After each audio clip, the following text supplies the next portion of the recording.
मराठा आरक्षणासाठी आता उग्र स्वरूपाचं आंदोलन करण्याचा इशारा छावा संघटनेनं दिला। छावा संघटनेची मराठवाड्यातील कार्यकर्त्यांची एक बैठक नांदेडमध्ये पार पडली। मराठा समाजातील तरुण आता विष घेऊन मरणार नसून मारणार असं जावळे म्हणाले। आंदोलनात सार्वजनिक मालमत्तेचं नुकसान करणार नसल्याचं त्यांनी स्पष्ट केलं। जबाबदार सत्ताधाऱ्यांना मराठा समाज खाली खेचणार असा इशाराही जावळे यांनी दिलाय।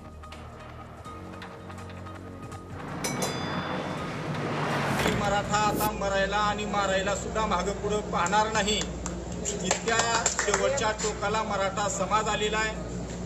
विष पिऊन मरण्यापेक्षा आता तुमची वाट लावल्याशिवाय तुम्हाला सत्तेच्या मस्तीतून त्या धुंदीतून खाली खेचल्याशिवाय आम्ही गप्प बसणार नाही ही भूमिका आता आम्ही घेतलेली आहे। तर राज्यातल्या काही मंत्र्यांना मराठा आरक्षणाचा आकस असल्याचा आरोप मराठा क्रांती मोर्चानं केलाय। पुण्यातल्या पत्रकार परिषदेत बोलताना मराठा क्रांती मोर्चाचे समन्वयक राजेंद्र कोंढरे यांनी हा आरोप केलाय। मराठा आरक्षणासाठी मराठा क्रांती मोर्चा पुण्यामध्ये 17 सप्टेंबरला जिल्हाधिकारी कार्यालयासमोर आंदोलन करणार आहे। मराठा आरक्षणाच्या मुद्द्यावर महाराष्ट्रातील सर्वपक्षीय खासदारांनी मिळून पंतप्रधानांची भेट घ्यावी यासाठी भाजप खासदार छत्रपती संभाजीराजे यांनी पुढाकार घेतलाय। त्यांनी सर्वपक्षीय खासदारांना एक पत्र लिहिलंय। मराठा समाजाची बाजू मांडण्यात राज्य सरकार का कमी पडलं, राज्याच्या महाधिवक्त्यांनी कोर्टात बाजू का मांडली नाही असे सवाल संभाजीराजेंनी केले।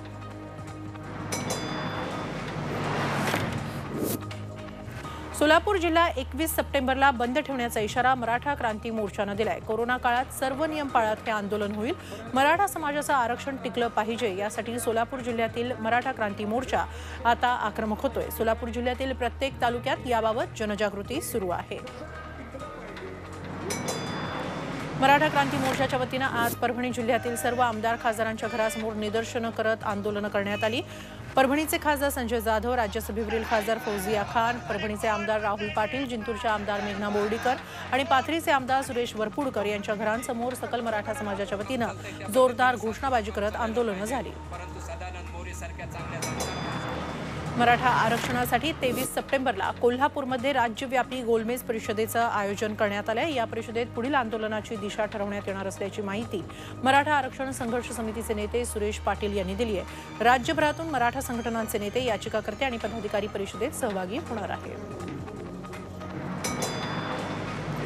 सर्वोच्च न्यायालयानं मराठा आरक्षणाला स्थगिती दिल्यानंतर लातूर जिल्ह्याच्या चाकूर तालुक्यातील तरुणानं विष प्राशन करून आत्महत्येचा प्रयत्न केला होता। किशोर गिरीधर कदम असं या 28 वर्षीय तरुणाचं नाव आहे। त्याची भेट शिवसंग्राम पक्षाचे नेते विनायक मेटे यांनी चाकूर तालुक्यातील बेरगाव इथं जाऊन घेतली। शरद पवार यांच्यासारखे नेते मराठा समाजामुळे मोठे झाले, पण समाजाच्या प्रश्नाकडे त्यांनी पाहिलं नाही अशी टीका मेटे यांनी यावेळी केली। मराठा आरक्षणाच्या अंमलबजावणीला स्थगिती सर्वोच्च न्यायालयामध्ये मिळालेली आहे। हे ठाकरे, पवार आणि चव्हाण या आघाडी सरकारचं पाप आहे। यांनी मराठा समाजाच्या पुढच्या अनेक पिढीचं नुकसान केलेलं आहे, त्यांचं भविष्य अंधकारमय केलेलं आहे। मराठा समाज यांना कधीही माफ करणार नाही।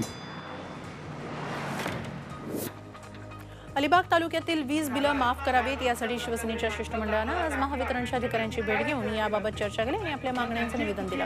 कोरोना संकटामुळे झालेलं लॉकडाऊन आणि त्यानंतर आलेलं चक्रीवादळ यामुळे अलिबाग तालुक्यातील नागरिकांचं नुकसान झालं आहे। त्यामुळे तालुक्यातील ग्राहकांची वीज बिलं माफ करावीत अशी मागणी शिवसेनेनं केली आहे।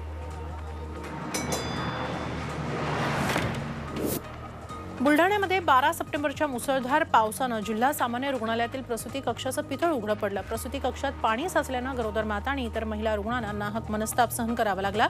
भाजपच्या नेत्या चित्रा वाघ यांनी तिखट प्रतिक्रिया देत जिल्हा सामान्य रुग्णालय प्रशासनावर ताशेरे ओढले। शल्य चिकित्सक दुर्लक्ष का करतात आणि पालकमंत्री डॉक्टर शिंगणेंचं लक्ष कुठे आहे असा सवाल त्यांनी यावेळी केला।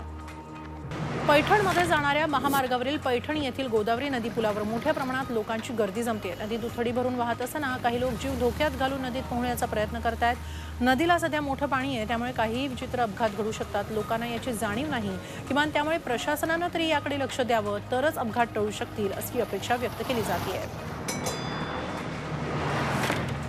कोरोनाच्या वाढत्या प्रादुर्भावाला रोखण्यासाठी श्रीरामपूर शहरात सर्व पक्षांनी पुकारलेल्या 8 दिवसांच्या बंदला व्यावसायिकांनी साथ दिली तरी बाजारपेठेतली गर्दी काही कमी झाली नव्हती।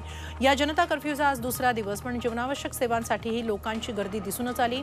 त्यामुळे कोरोनाचा प्रभाव रोखण्यासाठी नागरिकांनी कर्फ्यू गांभीर्याने पाळावा असं आवाहन सर्व स्तरातून करण्यात येत आहे।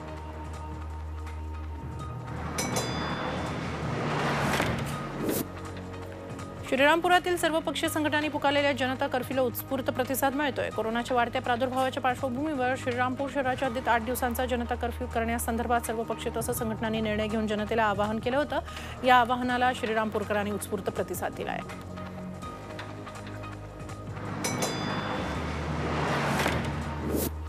पुणे नगर महामार्गावरील सर्वात मोठं गाव म्हणून ओळखल्या जाणाऱ्या वाघोलीमध्ये गेल्या काही दिवसांपासून कोरोनानं अक्षरशः थैमान घातलंय। वाढती कोरोना रुग्णसंख्या आटोक्यात आणण्यासाठी 17 तारखेपर्यंत 6 दिवसांचा जनता कर्फ्यू घेण्यात आलाय। मास्क आणि सुरक्षेचे नियम न पाळणाऱ्यांवर ग्रामपंचायत प्रशासन आणि पोलीस प्रशासनाकडून देखील कारवाई करण्यात येणार आहे। जगाच्या कल्याणाचं पसायदान मागणाऱ्या ज्ञानेश्वर माऊलींच्या निवासामध्ये कोरोना मुक्तीचे पसायदान मागितले जात आहे। निवासातील नारायण महाराज ससे यांनी माऊलींच्या पसायदानावर आधारित कोरोना मुक्तीचं पसायदान रचलंय। सध्या हे कोरोना मुक्ती पसायदान तालुक्यातील मंदिरांबाहेर भिंतींवर सर्वत्र चिकटवलेलं दिसून येत आहे। जनजागृती हाच त्यामागचा उद्देश आहे।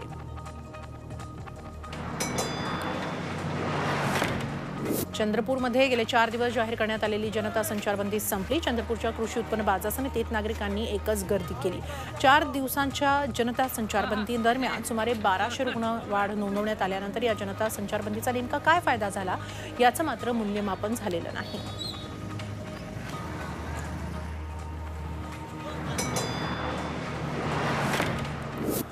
औरंगाबाद शहर आणि जिल्ह्यात मिळून रविवारी 436 कोरोनाचे नवे रुग्ण आढळले असून जिल्ह्यात आजपर्यंत 800 जणांचा मृत्यू झालाय। त्यात 596 महानगरपालिका स्तरातील रुग्ण असून 204 मृत्यू ग्रामीण भागातले आहेत। जिल्ह्यातील कोरोना संसर्गातून दगावलेल्या रुग्णांचा मृत्यूदर 2.80 एवढा आहे, तर कोरोनामुक्त होऊन घरी परतणाऱ्या रुग्णांचं प्रमाण 75.49% एवढं आहे।